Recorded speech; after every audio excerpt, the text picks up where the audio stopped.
सभी को प्यार भरा नमस्कार। क्लास 12 में प्रैक्टिकल के इम्पोर्टेंस को हम सब बखूबी जानते हैं। आउट ऑफ 100 प्रैक्टिकल 30 मार्क्स का होता है और प्रैक्टिकल का सबसे महत्वपूर्ण पार्ट प्रैक्टिकल रिकॉर्ड है। इसके भी महत्व को हम अच्छी तरह से समझ लें।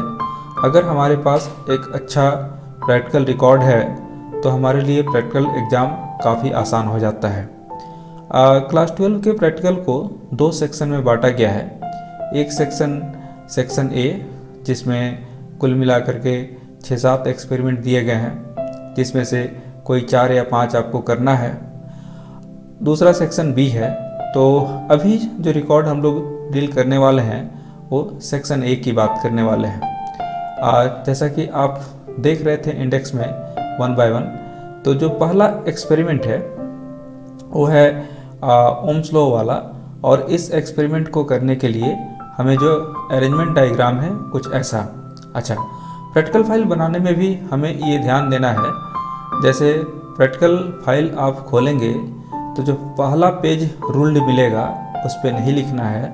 उसके बाद से पेज ओपन कर लेना है। एक साइड आपको वाइट और दूसरे साइड रूल सामने से अगर आप देखेंगे तो वाइट साइड ऑफ पेज में सबसे पहला काम आप अरेंजमेंट डायग्राम बना दें और उसके नेक्स्ट साइड रूल पेज में आप जैसे एक्सपेरिमेंट लिखा हुआ है इस तरह से एम लिखना है, ऑपरेटर्स रिक्वायर्ड लिखना है, थ्योरी लिखना है और भी जो ऑब्जर्वेशंस हैं वो लिखते चलना है। तो 1 by 1 है ना, सर्किट डायग्राम से ऑब्जर्वेशन ले करके और आप ये रीडिंग पूरा करके एक्सपेरिमेंट पूरा करेंगे। इसके बाद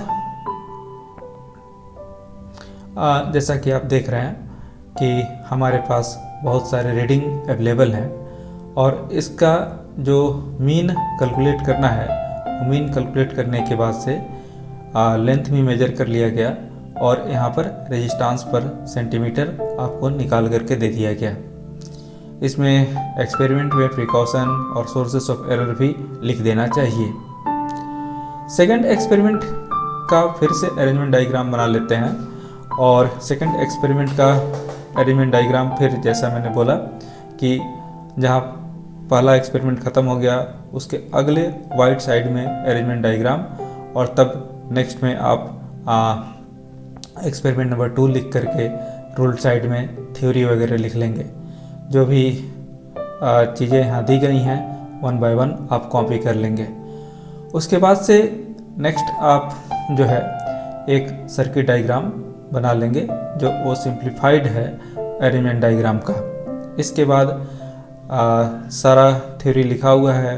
हमने स्क्रू गेज का भी यहाँ पर यूज करना है क्योंकि स्पेसिफिक रेजिस्टेंस जब कैलकुलेट करेंगे तो वायर का आपको रेडियस चाहिए ताकि हम एरिया निकाल पाएँ। हाँ, ऑब्जर्वेशन टेबल स्क्रू गेज वाला बना लेंगे। इसके बाद नेक्स्ट आप जो मीटर ब्रिज का एक्सपेरिमेंट है जिससे आपको अननोन रेजिस्टेंस मिलेगा उसका टेबल बना लेंगे और फाइनली स्पेसिफिक रेजिस्टेंस कैलकुलेट करके उसकी वैल्यू को बता देंगे। ओके, नेक्स्ट फिर इसी में आपका मीटर ब्रिज से ही रिलेटेड तीसरा एक्सपेरिमेंट है और तीसरा है सीरीज कनेक्शन और पैरेलल कनेक्शन को चेक करने का।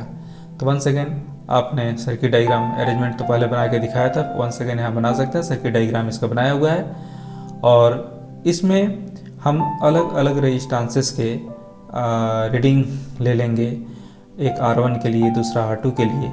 और जब हमारे पास रेजिस्टेंसेस आ जाएं तो फिर एक टेबल और बनेगा जिसमें सीरीज और पैरेलल की बात करेंगे। उसको एक्सपेरिमेंट करने के बाद हम थ्योरेटिकल निकाल लेंगे, एक्सपेरिमेंटल निकाल लेंगे और उसके बीच का जो डिफरेंस है उसकी बात करेंगे। हाँ, डिफरेंस बहुत ज़्यादा का नहीं होना चाहिए।